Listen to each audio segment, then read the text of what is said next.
Welcome back to the channel. ನಾನು Ganga DL. ಇವತ್ತಿನ current affairs ಕಸದ ಗುಡ್ಡ ಅಂತ ಹೇಳ್ಬೋದು. ಅಂದರೆ ನಮ್ಮ ಭಾರತ ದೇಶದಲ್ಲಿ ಕಸದ ಡಂಪಿಂಗ್ ಸ್ಥಿತಿ ಯಾವ ರೀತಿಯಾಗಿದೆ ಅನ್ನೋದನ್ನ ಈ ಒಂದು ವಿಡಿಯೋದಲ್ಲಿ ನೋಡೋಣ. ಸೊ ಸ್ನೇಹಿತರೆ, ತುಂಬಾನೇ ಇಂಟ್ರೆಸ್ಟಿಂಗ್ ಆಗಿದೆ ಈ ವಿಡಿಯೋ. ಸೊ ಯಾರೆಲ್ಲ ಹೊಸಬರಿದ್ದೀರಿ ಮೊದಲು ಚಾನಲ್ ಸಬ್ಸ್ಕ್ರೈಬ್ ಮಾಡ್ಕೊಳ್ಳಿ ಮತ್ತು ಬೆಲ್ ಐಕಾನ್ ಪ್ರೆಸ್ ಮಾಡೋದನ್ನು ಮರಿಬೇಡಿ. ಮತ್ತು ಬನ್ನಿ ವಿಡಿಯೋನ ಸ್ಟಾರ್ಟ್ ಮಾಡೋಣ. ಸ್ನೇಹಿತರೆ, ಭಾರತ ಜಗತ್ತಿನ ಅತಿ ದೊಡ್ಡ ಜನಸಂಖ್ಯೆಯ ದೇಶ. ಪ್ರತಿದಿನ ಲಕ್ಷಾಂತರ ಟನ್ ಕಸ ಇಲ್ಲಿ ಉತ್ಪತ್ತಿ ಆಗುತ್ತದೆ. ಆದರೆ ಈ ಕಸದಲ್ಲೇ ನಮ್ಮ ಮುಂದಿನ ತಲೆಮಾರಿಗೆ ಬರುತ್ತಿರುವ ಅತಿ ದೊಡ್ಡ ಅಪಾಯ ಅಡಗಿದೆ. ಹೌದು ಸ್ನೇಹಿತರೆ, ಈ ಅತಿ ದೊಡ್ಡ ಅಪಾಯ ಅಡಗಿದೆ ಎಂಬುದು ನಾವು ಬಹುಶಃ ಇದರ ಬಗ್ಗೆ ಗಮನಿಸುತ್ತಿಲ್ಲ. ಇಂದು ಭಾರತದಲ್ಲೇ ಕೆಲವು ಸ್ಥಳಗಳು ಕಸದ ಪರ್ವತಗಳಂತೆ ಕಾಣುತ್ತವೆ. ಫಾರ್ ಎಕ್ಸಾಂಪಲ್, ಕೊಯಂಬತ್ತೂರಿನ ನಗರ ಸುತ್ತಮುತ್ತ ಇರುವ ಪೆರಿಯೋಬನ್ ಪ್ರದೇಶಗಳಲ್ಲಿ ಹಾಗೂ ವಿಶೇಷವಾಗಿ ಅಶೋಕಪುರಂ ಹಾಗೂ ಕುರ್ದಂಪಾಳಂ ಪಂಚಾಯತ್ ಮತ್ತು ಗುಡಲೂರು ಮುನ್ಸಿಪಾಲಿಟಿ ಭಾಗಗಳಲ್ಲಿ ಜನರು ಒಂದು ಗಂಭೀರ ಸಮಸ್ಯೆಯನ್ನು ಹೊರಗೆ ತಂದಿದ್ದಾರೆ. ಅವರು ಹೇಳುವುದೇನೆಂದರೆ, ಅಲ್ಲಿರುವ ಸ್ಮಶಾನಗಳಲ್ಲೇ ದೈನಂದಿನ ಕಸವನ್ನು ತಂದು ಹಾಕಲಾಗುತ್ತಿದೆ ಮತ್ತು ಅಲ್ಲಿ ಕಸ ವಿಂಗಡಣೆ ಕೂಡ ಮಾಡಲಾಗುತ್ತಿದೆ. ಈ ಪ್ರಕ್ರಿಯೆಯಿಂದ ಸ್ಥಳೀಯರಿಗೆ ಆರೋಗ್ಯದ ಅಪಾಯ, ದುರ್ವಾಸನೆ, ಅಸೌಕರ್ಯ ಮತ್ತು ಮಣ್ಣು ಮತ್ತು ನೀರಿನ ಮಾಲಿನ್ಯ ಇವೆಲ್ಲವೂ ಉಂಟಾಗಬಹುದು ಎಂದು ಅವರು ಆತಂಕವನ್ನು ವ್ಯಕ್ತಪಡಿಸಿದ್ದಾರೆ. ಹಾಗಾದರೆ ಸ್ನೇಹಿತರೆ, ಈ ಪ್ರದೇಶಗಳ ಸಮಸ್ಯೆ ಏನು? ಸ್ನೇಹಿತರೆ, ಈ ಪ್ರದೇಶದ ಮುಖ್ಯ ಸಮಸ್ಯೆ ಏನಂದ್ರೆ, ನಗರದ ಉತ್ತರ ಭಾಗದಲ್ಲಿ ಇರುವ ಹಲವು ಪ್ರದೇಶಗಳ ಕಸವನ್ನು ನೇರವಾಗಿ ಸ್ಮಶಾನಗಳತ್ತ ಹೊತ್ತು ಹೋಗಿ ಅಲ್ಲಿ ಹಾಕಲಾಗುತ್ತದೆ. ಇದರಿಂದ ಏನಾಗ್ತಿದೆ ಅಂದ್ರೆ, ಸ್ಮಶಾನಗಳ ಮೂಲ ಉದ್ದೇಶ ಕೆಡುತ್ತಿದೆ ಮತ್ತು ಜನರ ಮನಸ್ಥಿತಿಯ ಮೇಲೂ ಕೂಡ ಪರಿಣಾಮ ಬೀರುತ್ತಿದೆ. ಸರ್ಕಾರ ಇದನ್ನು ಗಂಭೀರವಾಗಿ ಪರಿಗಣಿಸಿದೆ. ಸ್ಮಶಾನಗಳಲ್ಲಿ ಕಸ ಹಾಕುವ ಕ್ರಮಗಳನ್ನು ನಿಲ್ಲಿಸಲು ಯೋಜನೆಗಳನ್ನು ಕೂಡ ತರಲಾಗುತ್ತಿದೆ.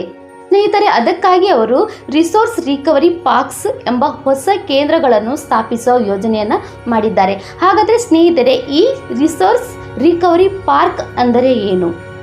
ಈ ರಿಸೋರ್ಸ್ ರಿಕವರಿ ಪಾರ್ಕ್ ಅಂದರೆ ಇವು ವಿಶೇಷವಾಗಿ ಕಸ ವಿಂಗಡಣೆ ಮತ್ತು ಪ್ರಕ್ರಿಯೆ ಮಾಡಲು ತಯಾರಾಗುವ ಕೇಂದ್ರಗಳು. ಅವುಗಳಲ್ಲಿ ಇರುವ ಸಲಕರಣೆಗಳೆಂದರೆ ಬಾಲಿಂಗ್ ಮಷಿನ್ಸ್.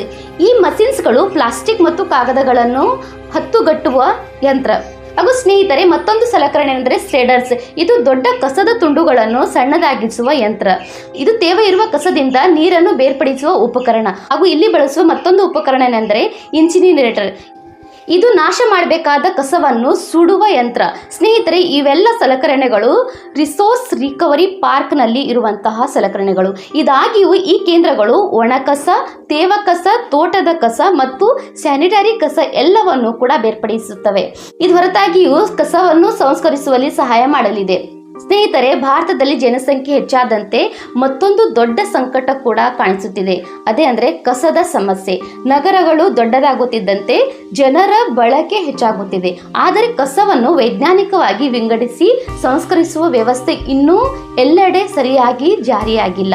ಇದರಿಂದ ದೇಶದ ಹಲವು ನಗರಗಳಲ್ಲಿ ಕಸದ ಗುಡ್ಡಗಳು, ಓಪನ್ ಡಂಪ್ ಯಾರ್ಡ್ಗಳು ಹಾಗೂ ಅಪಾಯಕ ಲ್ಯಾಂಡ್ ಫಿಲ್ಗಳು ನಿರ್ಮಾಣವಾಗಿವೆ. ಸ್ನೇಹಿತರೆ, ಅವುಗಳಲ್ಲಿ ಕೆಲವು ಪ್ರಮುಖ ಉದಾಹರಣೆಗಳನ್ನು ನೋಡೋಣ. ಅದೇನೆಂದರೆ, ಮೊದಲನೇದಾಗಿ ಪಿರಾಣಾ ಲ್ಯಾಂಡ್ ಫಿಲ್. ಇದು ಗುಜರಾತ್ನ ಅಹಮದಾಬಾದ್ನಲ್ಲಿದೆ. ಅಹಮದಾಬಾದ್ ನಗರದ ಹೊರವಲಯದಲ್ಲಿರುವ ಇದು ಪಿರಾಣಾ ಡಂಪ್ ಯಾರ್ಡ್ ಭಾರತದ ಅತ್ಯಂತ ದೊಡ್ಡ ಕಸದ ಗುಡ್ಡಗಳಲ್ಲಿ ಒಂದಾಗಿದೆ. ಇಲ್ಲಿ ವರ್ಷಗಳ ಕಾಲ ಸಂಗ್ರಹವಾಗಿರುವ ಕಸ ಈಗ ಬೆಟ್ಟದಷ್ಟಾಗಿರುವ ಗುಡ್ಡಗಳಾಗಿ ಮಾರ್ಪಾಟಾಗಿವೆ. ಸ್ನೇಹಿತರೆ, ಈ ಕಸದ ಬೆಟ್ಟದಿಂದ ದುರ್ವಾಸನೆ, ವಿಷಕಾರಿ ಗಾಳಿ, ಮಣ್ಣು ಮತ್ತು ನೀರಿನ ಮಾಲಿನ್ಯ, ಚರ್ಮ ಮತ್ತು ಉಸಿರಾಟ ಸಂಬಂಧಿತ ಕಾಯಿಲೆಗಳು ಇವೆಲ್ಲವೂ ಸುತ್ತಮುತ್ತಲಿನ ಜನರಿಗೆ ತೊಂದರೆ ಆಗುತ್ತಿವೆ. ಸ್ನೇಹಿತರೆ, ಎರಡನೇದು ಬಾಂದ್ವಾರಿ ಲ್ಯಾಂಡ್ ಫಿಲ್. ಇದು ಹರಿಯಾಣದ ಗುರುಗ್ರಾಮ್ನಲ್ಲಿ ಇರುವಂಥದ್ದು. ಇದು ಗುರುಗ್ರಾಮ್ ಫರೀದಾಬಾದ್ ಕಡೆಗೆ ಇರುವ ಬಾಂದ್ವಾರಿ ಲ್ಯಾಂಡ್ ಫಿಲ್ ದಿನಕ್ಕೆ ಸಾವಿರಾರು ಟನ್ ಕಸ ಸ್ವೀಕರಿಸುತ್ತದೆ. ಇಲ್ಲಿ ಸರಿಯಾಗಿ ಕಸವನ್ನು ಸಂಸ್ಕರಿಸದೆ ಕಸವನ್ನು ರಾಶಿ ಮಾಡಿದ ಕಾರಣ ಇದಕ್ಕೆ ಲೀಚೇಟ್ ಎಂದು ಕರೆಯುತ್ತಾರೆ. ನೆಲ ನೀರು, ಭೂಗರ್ಭ ನೀರು ಎರಡನ್ನೂ ಮಾಲಿನ್ಯಗೊಳಿಸುತ್ತಿವೆ. ಸ್ನೇಹಿತರೆ, ಈ ಪ್ರದೇಶದ ನಿವಾಸಿಗಳು ವರ್ಷಗಳಿಂದ ಈ ಸಮಸ್ಯೆಯಿಂದ ಬಳಲುತ್ತಿದ್ದಾರೆ. ಇದು ಹೊರತಾಗಿ ಮತ್ತೊಂದು ಕಸದ ಗುಡ್ಡ ಅಂತ ಹೇಳೋದಾದ್ರೆ, ಇದು ಬ್ರಹ್ಮಪುರ ಅಂದರೆ ಡೆಂಪ್ ಲ್ಯಾಂಡ್. ಬ್ರಹ್ಮಪುರದ ಡೆಂಪ್ ಲ್ಯಾಂಡ್ ಇದು ಕೇರಳದ ಕೊಚ್ಚಿನಲ್ಲಿ ಇರುವಂಥದ್ದು.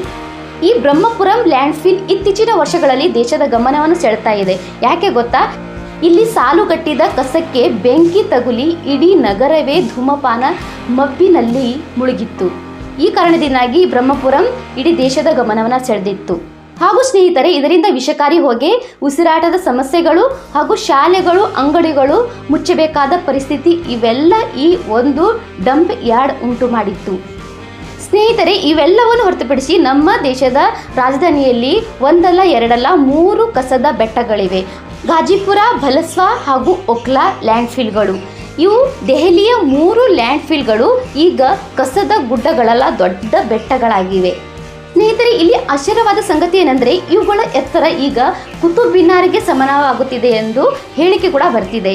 ಇಲ್ಲಿ ಕಸ ಸುಡುವುದು, ಗಾಳಿ ಮಾಲಿನ್ಯ, ಹುಳು ಇಳಚುಲುಗಳ ಸಮಸ್ಯೆಗಳು ನಿರಂತರವಾಗಿವೆ. ಸ್ನೇಹಿತರೆ, ಇದನ್ನು ಹೊರತುಪಡಿಸಿ ನಮ್ಮ ಎಕನಾಮಿಕಲ್ ಬಿಗ್ ಸಿಟಿ ಆಗಿರುವಂಥದ್ದು ಮುಂಬೈ. ಸ್ನೇಹಿತರೆ, ಮುಂಬೈಯಲ್ಲಿ ಡಿಯೋನಾರ್, ಮುಲುಂಡ್ ಮತ್ತು ಗೊರೈ ಎಂಬ ಡಂಪ್ ಯಾರ್ಡ್ಗಳು ಇವೆ. ಈ ಮುಂಬೈಯಲ್ಲಿ ಡಿಯೋನಾರ್ ಡಂಪ್ ಯಾರ್ಡ್ ದೇಶದಲ್ಲೇ ಅತ್ಯಂತ ಹಳೆಯ ಮತ್ತು ಅಪಾಯಕಾರಿ ಡಂಪ್ ಯಾರ್ಡ್ಗಳಲ್ಲೊಂದು.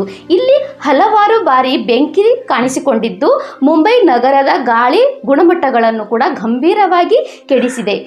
ಈ ಕಸದ ಬೆಟ್ಟಗಳು ಕೇವಲ ಅಸೌಕರ್ಯವಲ್ಲ, ಇವು ಸೈಲೆಂಟ್ ಕಿಲ್ಲರ್ಗಳಾಗಿವೆ. ಹಾಗೂ ಸ್ನೇಹಿತರೆ, ಕಸದಲ್ಲಿ ಹುಟ್ಟುವ ಮಿಥೇನ್ ಗ್ಯಾಸು ಕೇವಲ ದುರ್ವಾಸನೆ ಅಲ್ಲ, ಅದು ಅತ್ಯಂತ ಸ್ಫೋಟಕ ಹಾಗೂ ಜನರ ಆರೋಗ್ಯ ದೀರ್ಘಕಾಲ ಇದ್ದರೂ ಕೂಡ ಉಸಿರಾಟದ ಸಮಸ್ಯೆ, ಚರ್ಮದ ಸಮಸ್ಯೆ, ಕ್ಯಾನ್ಸರ್ನ ಅಪಾಯಕ್ಕೂ ಒಳಗಾಗುತ್ತಿದ್ದಾರೆ. ಸ್ನೇಹಿತರೆ, ಇವು ಸಾಮಾನ್ಯವಾದ ಡಂಪ್ ಯಾರ್ಡ್ಗಳಲ್ಲ, ಇವು 100 ಅಡಿ ಎತ್ತರದ ಕಸದ ಗುಡ್ಡಗಳು. ಇವು ದೂರದಲ್ಲಿದ್ದರೂ ಕೂಡ ಇವುಗಳ ದುರ್ವಾಸನೆ ತಲುಪುತ್ತದೆ. ರಾತ್ರೋರಾತ್ರಿ ಬೆಂಕಿ ಹೊತ್ತಿ ವಿಷಕಾರಿ ಹೊಗೆ ನಗರವನ್ನೆಲ್ಲ ಆವರಿಸಿಬಿಡುತ್ತೆ. ಹಾಗಾದರೆ ಸ್ನೇಹಿತರೆ, ಈ ಕಸಗಳೆಲ್ಲ ಎಲ್ಲಿಂದ ಬರುತ್ತೆ? ಇದರ ಸರಳ ಉತ್ತರ ಎಂದರೆ ಇವೆಲ್ಲ ಕಸಗಳು ನಾವೇ ನಮ್ಮ ಮನೆಗಳಿಂದ, ಅಂಗಡಿಗಳಿಂದ ಹಾಗೂ ನಗರಗಳಿಂದ ಶೇಖರಣೆ ಮಾಡಿದಂಥ ಕಸಗಳು. ಸ್ನೇಹಿತರೆ, ಪ್ರತಿ ಭಾರತೀಯರು ದಿನಕ್ಕೆ ಸುಮಾರು 500ರಿಂದ 700 ಗ್ರಾಂ ಕಸ ಉತ್ಪಾದಿಸುತ್ತಾರೆ. ನಗರಗಳು ದೊಡ್ಡದಾದಷ್ಟು ಕಸದ ಪ್ರಮಾಣವು ಹೆಚ್ಚಾಗುತ್ತಾ ಹೋಗುತ್ತದೆ. ಆದರೆ ಸಮಸ್ಯೆ ಏನು ಅಂದರೆ ಕಸ ಸರಿಯಾದ ರೀತಿಯಲ್ಲಿ ವಿಂಗಡಣೆ ಆಗುವುದೇ ಇಲ್ಲ. ಒಣ ಕಸ, ತೇವ ಕಸ, ಪ್ಲಾಸ್ಟಿಕ್, ಸ್ಯಾನಿಟರಿ ಕಸ ಎಲ್ಲವೂ ಒಟ್ಟಿಗೆ ಕಸದ ಲಾರಿಗಳಲ್ಲಿ ಸೇರಿ ಸಾವಿರಾರು ಟನ್ಗಳು ಡಂಪ್ ಯಾರ್ಡ್ಗೆ ಕೊಂಡೊಯ್ಯಲ್ಪಡುತ್ತದೆ. ಹಾಗಾದರೆ ಸ್ನೇಹಿತರೆ, ಸರ್ಕಾರ ಇದರ ಬಗ್ಗೆ ಏನು ಮಾಡ್ತಿದೆ ಅನ್ನುವಂಥದ್ದು ಪ್ರಶ್ನೆ ಎಲ್ಲರಿಗೂ ಹುಟ್ಟುವುದು.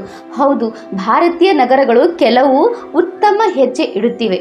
ಸ್ಥಳೀಯ ಮಟ್ಟದಲ್ಲಿ ತೇವ ಕಸವನ್ನು ಗೊಬ್ಬರ ಮಾಡಲು ಪರಿಸರ ಉದ್ಯಾನಗಳು ಅಂದರೆ ರಿಸೋರ್ಸ್ ರಿಕವರಿ ಪಾರ್ಕ್ಸ್ಗಳನ್ನು ಜಾರಿಯಲ್ಲಿ ತಂದಿದೆ.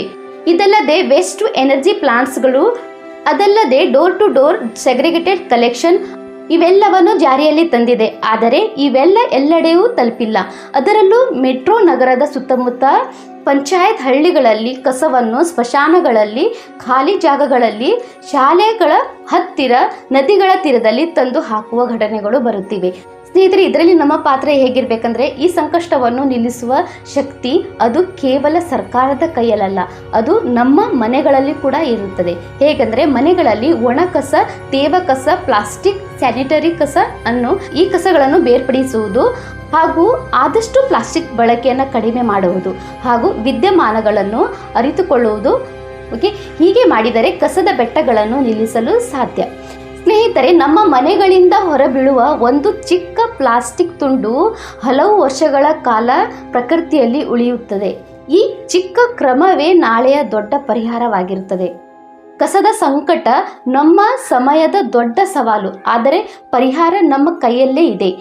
ಹಾಗಾದರೆ ಸ್ನೇಹಿತರೆ, ಬನ್ನಿ ಇಂದೇ ಶುರು ಮಾಡೋಣ. ಭಾರತವನ್ನು ಸ್ವಚ್ಛಗೊಳಿಸುವ ಕೆಲಸ ನಮ್ಮಿಂದಲೇ ಶುರುವಾಗಲಿ ಅಂತ ಹೇಳ್ತಾ, ಸ್ನೇಹಿತರೆ, ಈ ಒಂದು ಟಾಪಿಕ್ನ ಬಗ್ಗೆ ನಿಮ್ಮ ಅನಿಸಿಕೆಗಳನ್ನು ದಯವಿಟ್ಟು ಕಮೆಂಟಲ್ಲಿ ತಿಳಿಸಿ. ಹಾಗೂ ಸ್ನೇಹಿತರೆ, ಈ ಅವೇರ್ನೆಸ್ ವಿಡಿಯೋವನ್ನು ಇತರರಿಗೂ ಕೂಡ ಶೇರ್ ಮಾಡಿ. ಹಾಗೆ ಇದೇ ರೀತಿಯಾದ ಒಂದು ಕರೆಂಟ್ ಟಾಪಿಕ್ನೊಂದಿಗೆ ಮತ್ತೊಂದು ವಿಡಿಯೋದಲ್ಲಿ ನಾನು ಬರ್ತೀನಿ. ಅಲ್ಲಿವರೆಗೂ ಟೇಕ್ ಕೇರ್, ದೆನ್ ಬಾಯ್.